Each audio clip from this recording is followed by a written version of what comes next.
அத்தியாயம் 83. கபிலர் திரும்பி வந்ததும் அவரிடம் கேட்கப்பட்டதை விட அலவனிடம்தான் அதிக கேள்விகள் கேட்கப்பட்டன. அவன் அனுப்பப்பட்டதும் அதற்காகத்தான். வேந்தர்களின் படைக்கல கொட்டிலில் நஞ்சு சேகரிப்பு இருக்கிறதா, எந்த வகை நஞ்சுகளை அவர்கள் வைத்திருக்கிறார்கள் என்பன போன்ற செய்திகள் தேவைப்பட்டன. அதனால்தான் கபிலருக்கு உதவியாளனாக அலவனை அனுப்பி வைத்தான் தேக்கன். அலவனின் வேலையை எதிரிகளே பாதியாக குறைத்தனர். கபிலரை அழைத்து செல்லும் போதே ஆயுத சேகரிப்பு இடங்களான படைக்கல கொட்டில்கள் 3 வழியாகத்தான் சாகலைவன் அழைத்துச் சென்றான். வேந்தர்களின் போர் ஆயுதங்கள் வைக்கப்பட்டிருக்கும் இடம் எவ்வளவு பெரியதாக இருக்கிறது என்பதை காட்டும் உத்தியாக அவ்வாறு செய்தார்கள். ஆனால் அதுவே அலவனின் வேலையை குறைத்தது. படைக்கல கொட்டில்கள் 3 எங்கெங்கு இருக்கின்றன என்பதை முதலிலேயே பார்த்து கொண்டான். பிறகு பேச்சுவார்த்தை நடத்தும் போது நீ வெளியில் இரு என கபிலர் சொன்னதும் வெளியில் வந்த அலவன் 3 இடங்களையும் போய் பார்த்தான். அவன் பார்க்க நினைக்கும் இடங்களுக்கு வீரர்களை அழைத்துச் சென்றனர். வேந்தர்களின் கூடாரத்துக்குள்ளிருந்து வெளியேறி வந்து கேட்டதால் அரச உத்தரவு என நினைத்து தங்கு தடையின்றி அழைத்து சென்றனர். அலவன் சிறியவனாக இருந்ததால் அவனை ஐயம் கொள்ளவும் வழியின்றி போனது. அலவன் நீண்ட நேரம் சுற்றினான். நஞ்சின் வாடையை காற்றை நுகர்ந்தே கண்டறியும் உயிரினங்கள் உண்டு. நஞ்சின் குணமேறிய காற்று பட்டவுடன் வண்டுகள் குழறி ஒலிக்கும். அன்பிற்புல் மயக்கமெய்யும். காடை மயிர் சிலிர்க்கும். மயிலோ நிலை பிறழ்ந்து துள்ளும். இவற்றைப் போலவே நஞ்சின் வாடையை நுகர்ந்தறியும் ஆற்றல் கொண்டவர்கள் நாகக்குடியினர். ஆனால் துள்ளுவது, சிலிர்ப்பது, மயங்குவது என எந்த விதத்திலும் வெளிக்காட்டி கொள்ளாதவர்கள். சிறுவன் எல்லா இடங்களையும் சுற்றி பார்த்து திரிகிறான் என உடனிருந்த காவல் வீரர்கள் நினைத்தனர். ஆனால் அவனோ காற்றில் கலந்திருக்கும் நஞ்சை நிதானமாக நுகர்ந்து ஆய்ந்து கொண்டிருந்தான். போய் வந்ததும் முரிய நாசான் அவனை அழைத்து போய்விட்டார். 6ஆம் குகைக்குள் மருத்துவர்கள் படை சூழ அலவன் அமர்த்தப்பட்டான். எந்த வகையான நஞ்சுகள் அவர்களின் சேமிப்பில் இருக்கின்றன என அவன் பட்டியலிட்ட போது அனைவரும் வாயடைத்து போயினர். இவ்வளவையும் மனிதர்கள் மீது செலுத்த அவர்கள் ஆயத்த நிலையில் வைத்திருக்கிறார்கள் என்பது கேள்விப்படவே பேரதிர்ச்சியாக இருந்தது. இவற்றை சேகரிக்கவும் உருவாக்கவும் ஆண்டுகள் பல ஆகியிருக்க வேண்டும். நஞ்சை சேகரித்தல் எளிதன்று. மருத்துவ அறிவு எங்கு செழிப்புற்று இருக்கிறதோ அங்குதான் நஞ்சை கையாளும் முறையும் சேகரிக்கும் முறையும் சிறப்புற்று இருக்கும். தாழை மலரின் மனம் கொண்ட நாகத்தின் நஞ்சும் புளியம்பூ மனம் கொண்ட விரியனின் நஞ்சும் மிக அதிக அளவில் இருந்தன சேரனின் படைக்கல கொட்டிலில். புகை நாற்றம் கொண்ட கந்தக நஞ்சு பாண்டியனின் கொட்டிலும், நுகர்ந்தவுடனே மார்பு எரிச்சலை உருவாக்கக்கூடிய பர்பத்தாலான நஞ்சு சோழனின் கொட்டிலும் பாதுகாப்பாக வைக்கப்பட்டிருப்பதை அலவன் விரிவாக சொன்னான். இந்த வகை நஞ்சுகளை எந்த ஆயுதங்களினூடும் பயன்படுத்த வாய்ப்புண்டு. இதனால் நமது வீரர்கள் தாக்குண்டால் களத்துக்குள்ளேயே செய்து கொள்ள வேண்டிய மருத்துவம் என்ன? களம்பிட்டு வெளியில் கொண்டு வரும் வரை தாக்கப்பட்டவருக்கு உயிர் நிலைக்குமா? அதற்கு என்ன வழி? மருத்துவ சாலையை இவ்வளவு உயரத்தில் இரளிமேட்டிலே அமைத்துள்ளது எந்த வகையில் பயன்படும்? நாகக்கரட்டின் கீழே உடனடி மருத்துவத்துக்கு வகை செய்யும் ஏற்பாட்டை செய்ய வேண்டுமா என்று உரையாடல் தொடர்ந்தது. அலவன் கண்டறிந்து சொன்ன செய்திக்கு பிறகு நஞ்சுமுறியை சேகரிக்கும் பணிக்கு முன்னுரிமை கொடுக்கப்பட்டது. முன்னுரிமை கொடுக்கப்பட வேண்டிய பணி எது என்பது மயூர்கிழாருக்கு பெரும் குழப்பமாகவே இருந்தது.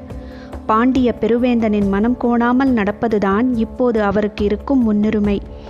ஆனால் என்று மூஞ்சல் நகர் அமைக்கப்பட்டு பாதுகாப்பு அரண் உருவாக்கப்பட்டதோ அன்றிலிருந்து இன்று வரை அவரால் மூஞ்சல் நகருக்குள் செல்ல முடியவில்லை. வேந்தர்களுக்கான எல்லா தேவைகளையும் நிறைவு செய்ய போதுமான நிர்வாக ஏற்பாட்டுடனேயே அவர்கள் உள்ளனர். அமைச்சர் முசுகுந்தர் மூலமே செய்தியை அவ்வப்போது பரிமாறிக்கொண்டார். இளவரசி வந்துள்ள செய்தியை முசுகுந்தரிடம் தெரிவித்தார். அதேபோல போர்க்களம் விற்று சற்று தள்ளி தனித்த குடிலொன்றில் தங்கியுள்ள திசைவேளரை பற்றிய செய்திகளையும் அவ்வப்போது சொல்லி வந்தார். மூவேந்தர்களின் படைகள் நிலை கொள்ளும் வரை மயூர்கிழாருக்கு எண்ணற்ற வேலைகள் இருந்தன. ஆனால் படைகள் நிலை கொண்டவுடன் அவருக்கு சொல்லப்பட்ட முக்கிய வேலை என்பது பரம்பு மலைக்குள் எதிரிகள் என்ன செய்கிறார்கள் என்பதை அறிந்து சொல்லுதல் மட்டுமே. அவர் வாக்கு மீறிய காரணத்தால் அவருடைய வெங்கல் நாட்டை சேர்ந்த 6 ஊர்க்காரர்கள் இந்த போரில் பங்கெடுக்க மாட்டோம் என முடிவு செய்துள்ளதை அவர் வேந்தனிடம் தெரிவிக்கவில்லை. அது அவர் மீதான மதிப்பை குறைத்துவிடும் என நினைத்தார். ஆனால் இந்த செய்தியை என்று இவன் என்னிடம் சொல்கிறான் பார்ப்போம் என காத்திருந்தார் குலசேகர பாண்டியன்.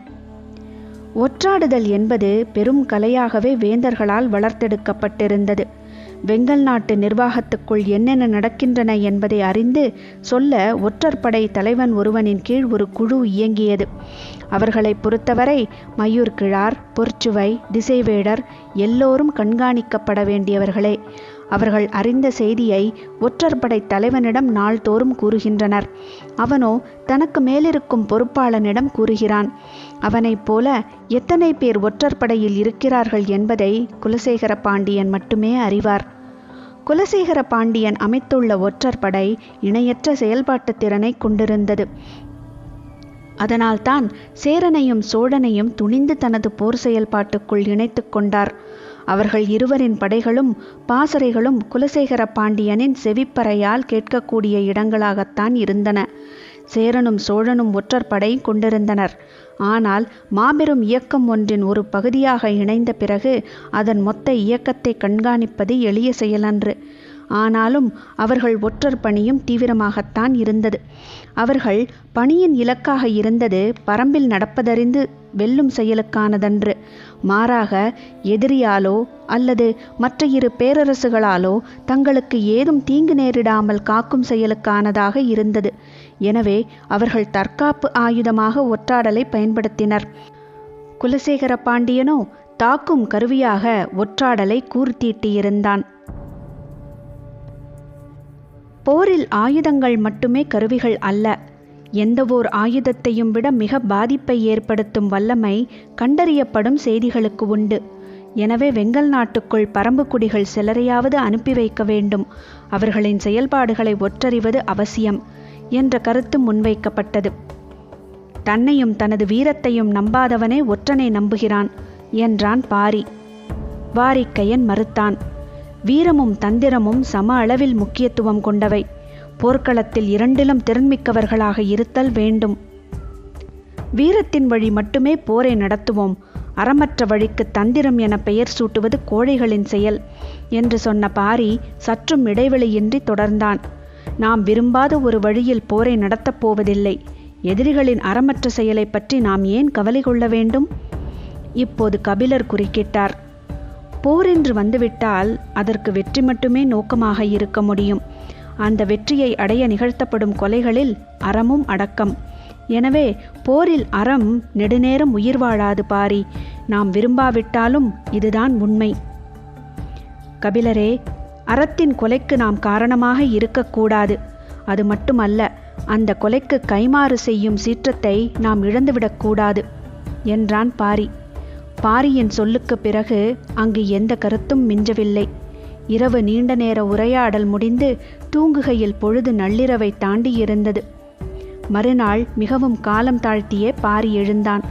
அவன் எழுந்தபோது எதிரில் நின்றிருந்தான் நீலன். அவனை கண்டதும் தான் பாரியின் நினைவுக்கு வந்தது இன்று மயிலாவுக்கான நிறைசூல் விழா. வள்ளிக்கூத்து நடக்கும் நாள். பெண் முதன்முறையாக கருவுறும் போது 9ஆம் மாதம் அவளை அவளது இல்லத்திலிருந்து அழைத்து போய் சந்தனவேங்கை மரத்தின் அடிவாரத்தில் இரவெல்லாம் வள்ளிக்கூத்து நடத்துவர். பெண்கள் மட்டுமே கலந்து கொள்ளும் பெரும் கூத்து இது. கூத்து முடிந்ததும் மூத்த மருத்துவச்சியின் குடிலுக்கு அழைத்துச் செல்வர். குழந்தை பிறக்கும் வரை அவள் அங்குதான் இருப்பாள். பெண்களின் முதல் மகப்பேறுக்காக நடக்கும் பெருவிழா இது. வள்ளிக்கூத்தில் ஆண்களுக்கு அனுமதியில்லை.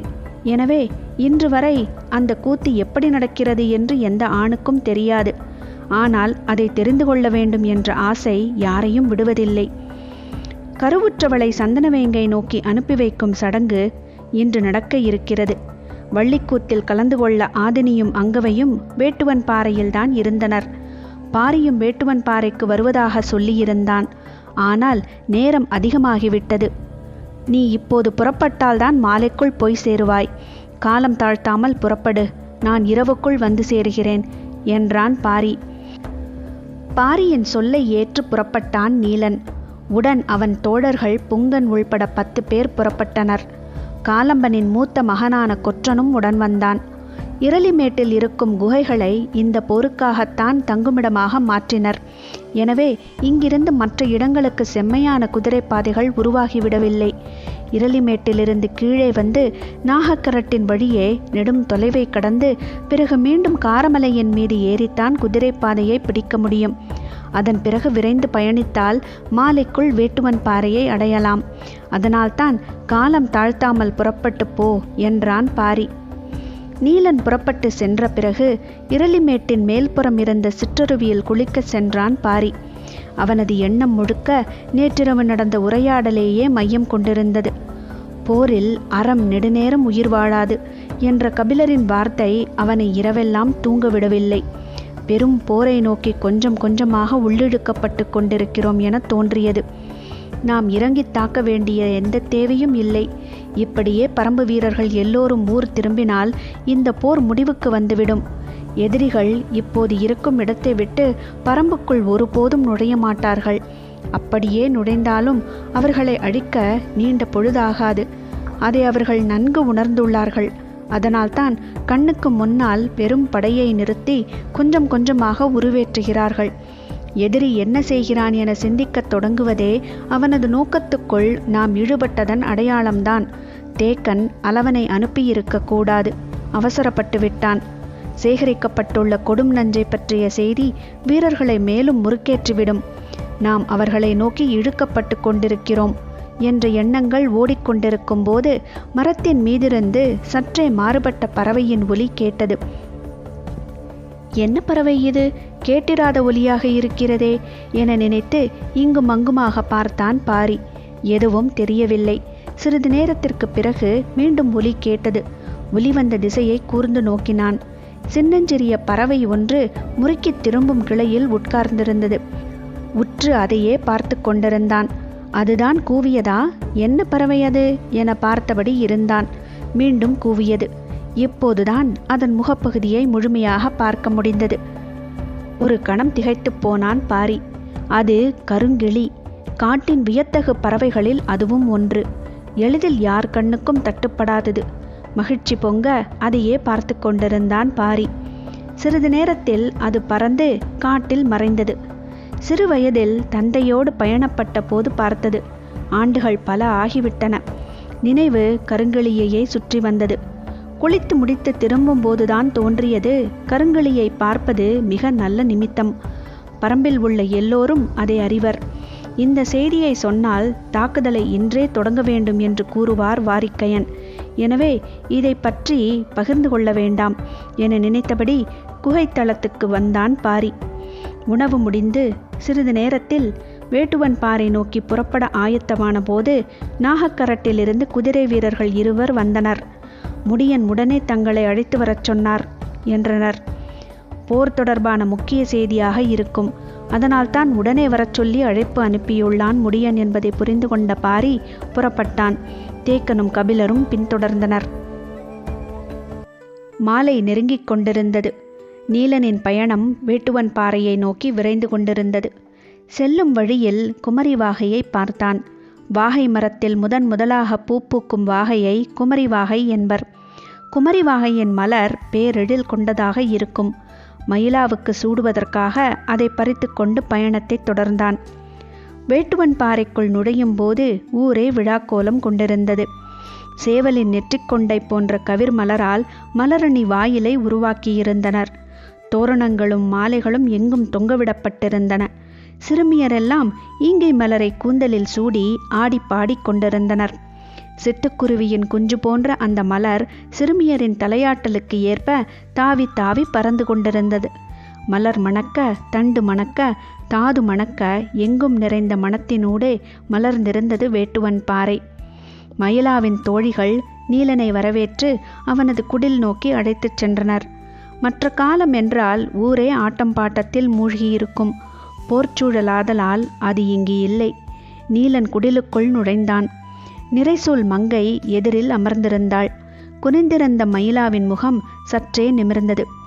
மாதம் கழித்து வந்தவனின் கைகளை பற்றி நிறை வயிற்றில் வைத்து மகவை உணரச் செய்ய வேண்டும் என தோன்றியது. நீ கொடுக்கும் முத்தத்தை உள்நாக்கு நழுவி உணர்வது போல இருக்கிறது அடிவயிற்றுக்குள் துடிக்கும் மகவின் செயல் என அவனது காதோடு சொல்ல வேண்டும் என ஆசையாய் இருந்தது. ஆனால் அவனது முகத்தை பார்த்த கணம் எல்லாம் சொல்லப்பட்ட உணர்வோடு அமைதியானாள். அவளை பார்த்தபடி எதிரில் அமர்ந்த நீலன் சிறிது நேரம் கழித்து ஆதினியை தேடினான்.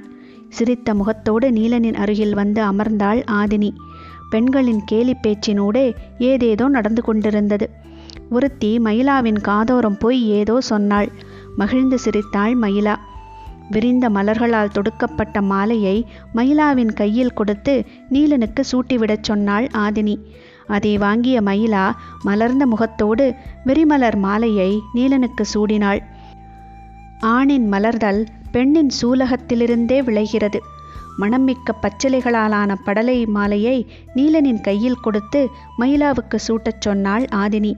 இரு கரம் ஏந்தி அவளுக்கு அணிவித்தான் நீலன். பச்சிலைகளின் ஆதி மணம் சூழ்கருவுக்குள் இறங்கும்போது நீலனின் மணமும் இணைந்தே கலந்தது. குடிலெங்கும் நிரம்பி வடிந்தது குலவையொலி.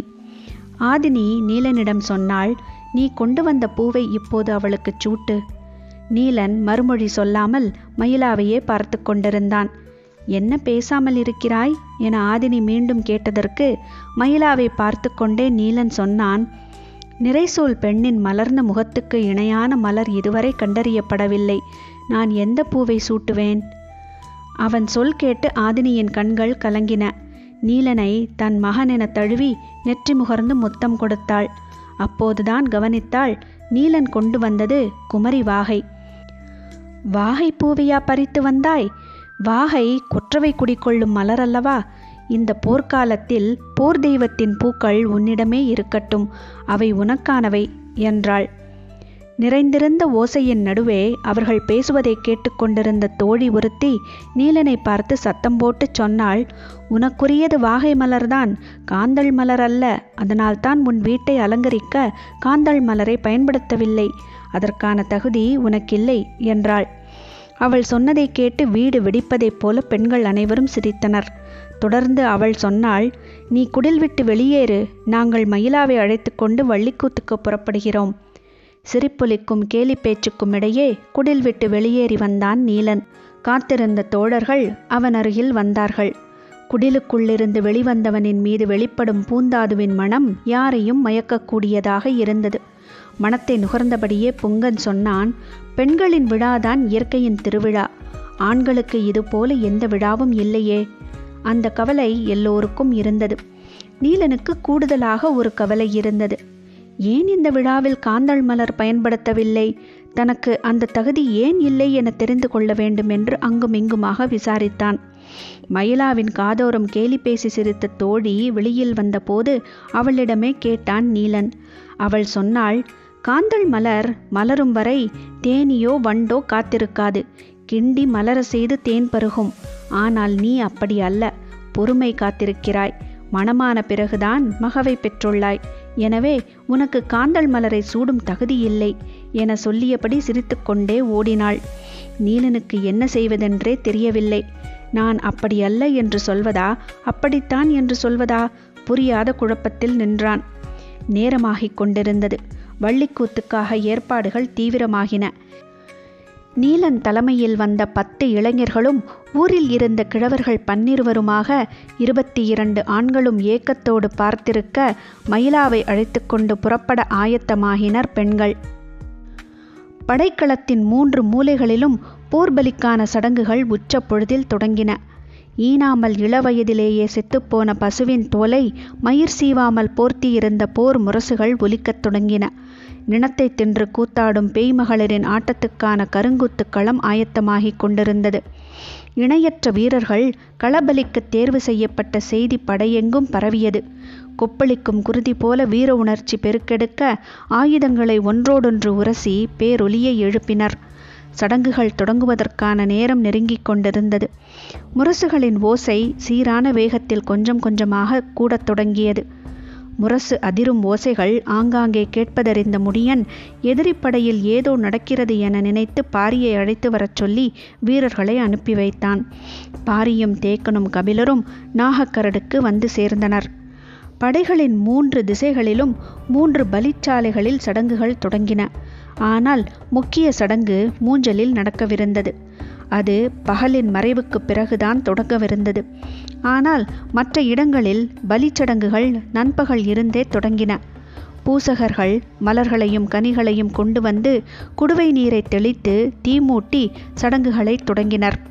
சடங்குகளின் ஓசை, முரசுகளின் பேரொலி, பேய்மகளிரின் கூத்தாட்டம் எல்லாம் நேரமாக ஆக கூடியபடி இருந்தன. பொழுது மறையத் தொடங்கும் போது பலிச்சடங்கு உச்சம் கொள்ளத் தொடங்கியது. வீரனின் குருதியேந்தியபடி கதிரவன் களம் நீங்குவான். அவனது தாகம் நீக்கப்பட்டதன் கைமாறாக போர்க்களத்தில் தனது ஒளி படர்ந்து கிடக்கும் ஒரு பகல் பொழுதில் வெற்றியை தருவான். அதற்குத்தான் இந்த பலி சடங்கு நடக்கிறது. கதிரவனின் தாகம் நீக்க பேரொலி கொண்ட சடங்கு நடக்கும்போது இதற்கு தொடர்பில்லாத இன்னொரு சடங்குக்காக மூஞ்சல் ஆயத்தமாகிக் கொண்டிருந்தது. அது யட்சினிக்கான சடங்கு. பேராற்றலை கொண்ட அழிவின் தேவதை யட்சினி. மலையென குவிக்கப்பட்ட வீரர்களின் உடல்களை கண்டும் தாகம் தணியாதவள். மனித பிணங்களையே புணர்ந்து மகிழ்பவள். அவளை இறைஞ்சி அழைக்கும் சடங்கு தொடங்கியது மூஞ்சலில். நிலமெங்கும் இருள் கவிழ்ந்தது. சடங்குக்காக மலர்களாலும் குருதி பிசைந்த தினைமாவாலும் நார் சதுரமிடப்பட்ட நிலம் நோக்கி அதை அழைத்து வந்து கொண்டிருந்தனர். பேய் முரசு முழங்கியது. வீரர்களை அஞ்சி நடுங்கும் பேரோசை இரவெங்கும் பரவியது.